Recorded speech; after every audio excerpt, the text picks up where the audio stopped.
तो विजय राघव राव जी और पंडित रविशंकर जी का गुरु शिष्य का नाता था, हालांकि वो दोनों थे एक ही बराबर के, छोटे भाई बड़े भाई की तरह। जी तो जी। कुछ शिक्षा उन्होंने ली थी, तो गुरु बोलते थे उनको। तो नेचुरली रिश्ते में तो दादा गुरु थे, मगर उस गाने को बजाने की वजह से वो मेरे गुरुजी से बोले कि ये बच्चा मुझे दे दो। अच्छा। हाँ, और मेरा पूरा नाम रानेंद्र नाथ मजूमदार है। तो अच्छा, जी वो जी जो पेट नेम से सब लोग बुला रहे थे, तो उनका बोलने का तरीका भी तब जैसे बड़े लोगों का होता जी है। जी जी। बोले कि अरे इतना बड़ा नाम कौन याद रखेगा बेटा, इसको यही नाम को तुम रख लो। तो वो मेरा भी देखो, मैं रविंद्र शंकर हूँ, अब रवि शंकर हो गया। तो यू नो ये जी एक जी जी घटना, उसी नाम को फिर चल पड़ा, वो पॉपुलर हुआ मेरा। तो जी वो मुझसे, मेरे गुरुजी से मुझे मांग लिया, और मैं उनके साथ टूर करने लगा पूरा विश्व। एक टूर के मेरे ख्याल में आप भी साक्षी रहे, जी मॉस्को फेस्टिवल ऑफ इंडिया में भी मैं उनके साथ गया, वहां आप भी थे। और 88 में था वो, तो उसके बीच में जी तो बहुत काम किया मैंने। जी जी फिर जी। उदय शंकर फेस्टिवल में हम एशियाड विलेज में बजाए उनके साथ। तो बाद में मेरे दादा गुरु मेरे गुरु भी हो गए। तो मेरे 4 महान गुरु मुझे प्राप्त हुए। क्या बात है। तो और 1980 में 81 में बहुत सारी घटनाएं हुई। ऑल इंडिया रेडियो कंपटीशन में मैं, जैल सिंह से मुझे अवार्ड मिला। उस वक्त ज्ञानी जी थे राष्ट्रपति। खैर साहब, तो उस वक्त के जो फिल्म में बजाऊंगा मैं, कभी मैंने सोचा नहीं था। अच्छा। क्योंकि मैं बचपन से एक शास्त्रीय संगीत का कलाकार, फिल्मों का तो बात ही दिमाग में नहीं आता।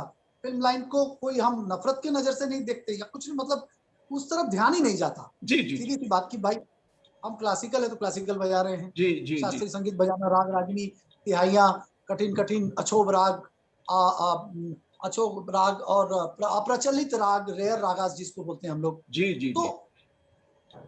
ये आर डी बर्मन वो व्यक्ति थे जो मुझे फिल्म लाइनों में ले गए, फिल्म लाइन्स में ले जाके बजवाया। तो उस वक्त बस मैं संक्षिप्त में कह रहा हूँ कि दक्षिणा मोहन टैगोर, जो जिन्होंने तारशनाई को जन्म दिया था, जी जी जी। ऐसराज दिलरुबा में हॉर्न लगा के जा गाने जा का, जा जा जा। उसको तारशनाई कहा जाता आशा। था। जी। वो मेरे गॉडफादर बन गए, उन्होंने मुझे सुना।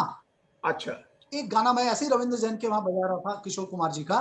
किशोरदा भी बहुत प्यार करने लगे थे मुझे। अच्छा। और उस गाने के बाद उन्होंने कहा कि पंचम को बांसुरी, क्योंकि हरिप्रसाद जी बजा रहे थे दोनों जगह, जी चौरसिया जी। तो वो उनके पास इतना समय नहीं हो पा रहा था क्लासिकल प्रोग्राम की व्यस्तता की वजह से, कि वो उस वक्त आरडीएलपी ये दोनों ही चलते थे, जी दोनों बादशाह थे। कंपेयर जी करना मुश्किल है कि कौन नंबर 1 है और कौन नंबर 2 है। दो अगर उसको नंबर 2 कहूं तो उसका असम्मान है।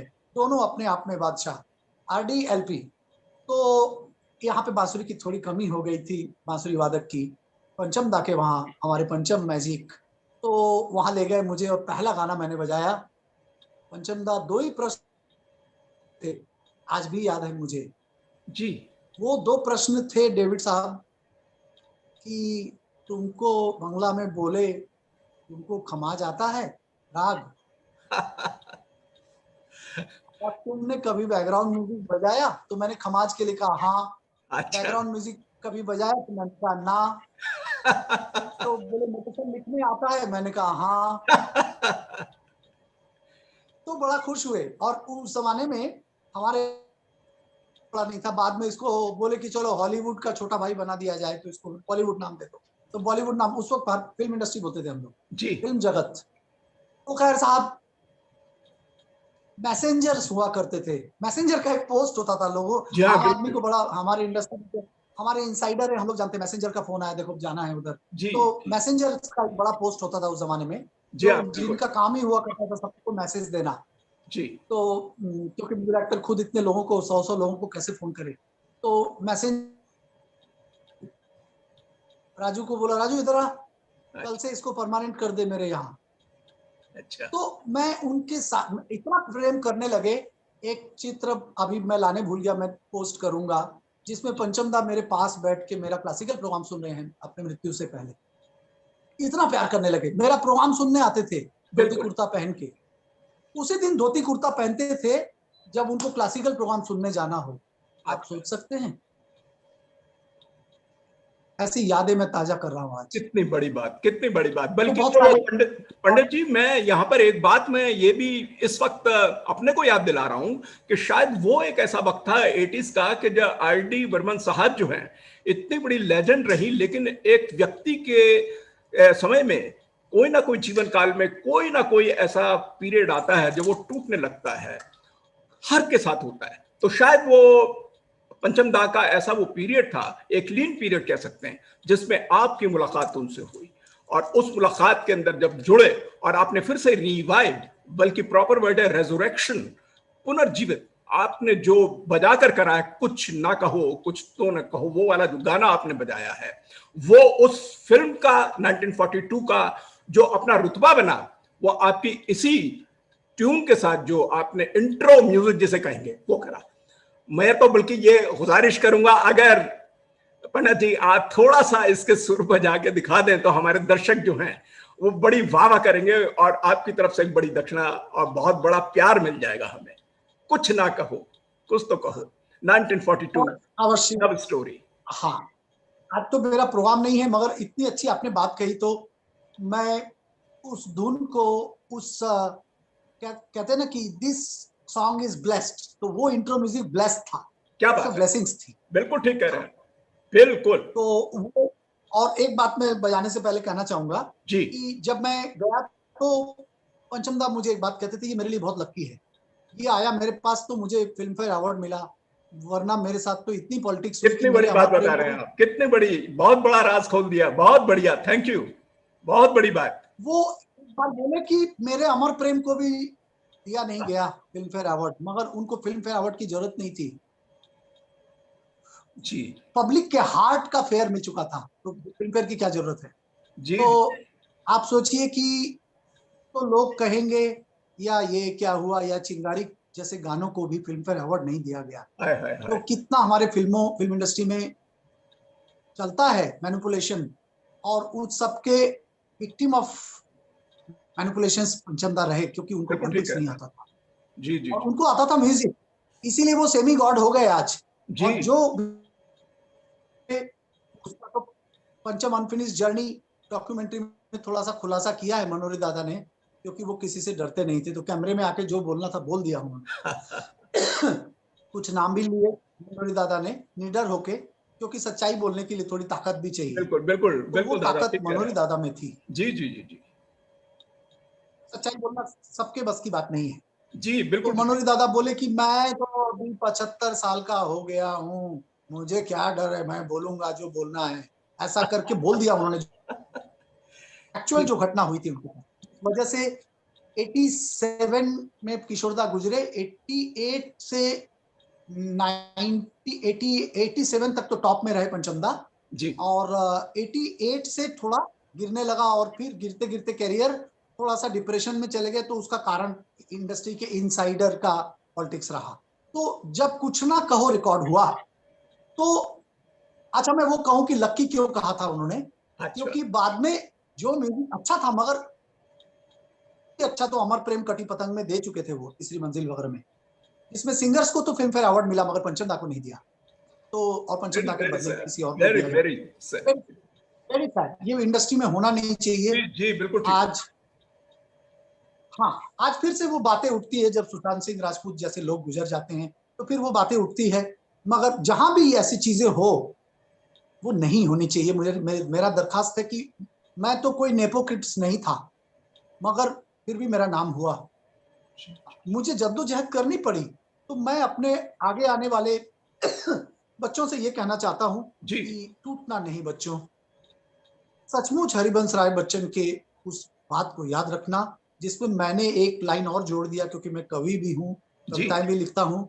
जी वो कहते हैं कि कोशिश करने वालों की कभी हार नहीं होती, जी अगर होती भी है तो जीत में बदल जाती है, ये मैंने ऐड किया जी उसमें। जी जी जी तो जी जी अगर होती भी है तो आती है, जी मेरी हार हुई है, मुझे तोड़ा गया, बिल्कुल। जयदेव जी के रिकॉर्डिंग में किस्सा सब लोग जानते हैं, इनसाइडर इंडस्ट्री के, मगर मैंने कहा था जिसने किया था उससे कि मृत्यु तो किसी का राह नहीं देखता, जी जी जी जी जी जी जी जी मगर अगर आप जीवित रहे और मैं भी जीवित रहा, तो मैं गुरु बदलूंगा नहीं और मेरा नाम होगा आप देख के मरेंगे। तो वही हुआ, मैंने क्या गुरु बात, नहीं बदला, क्या मैं बात। स्टाइल मेकर बना।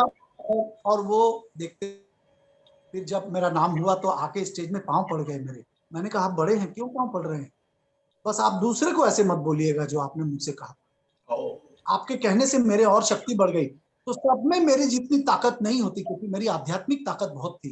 कोई टूट भी सकता है बच्चा सुशांत सिंह जैसा, तो ऐसा न करें किसी के साथ जी जो नेपोटिज्म से नहीं आया है।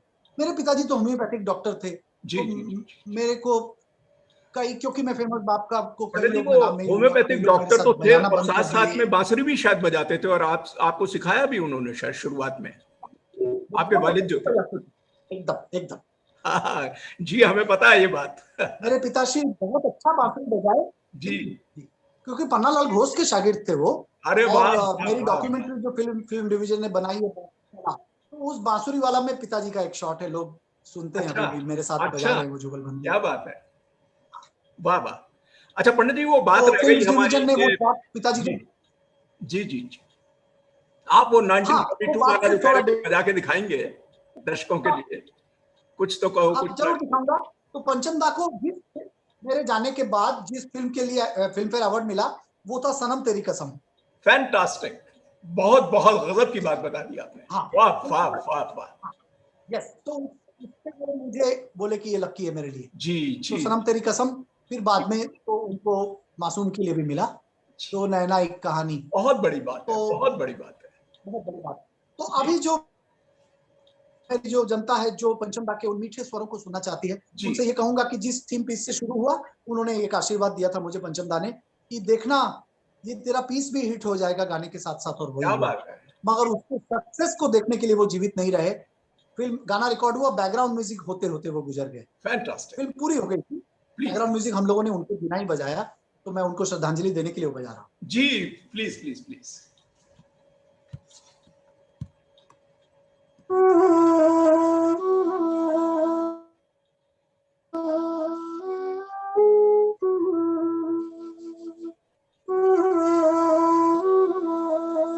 वाह वाह।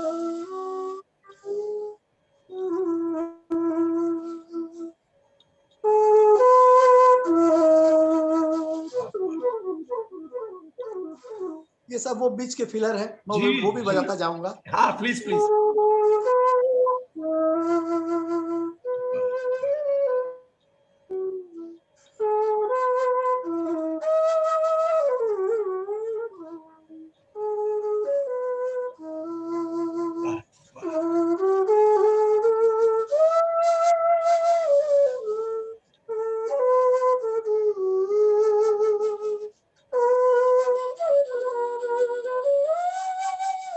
वाह वाह। वाह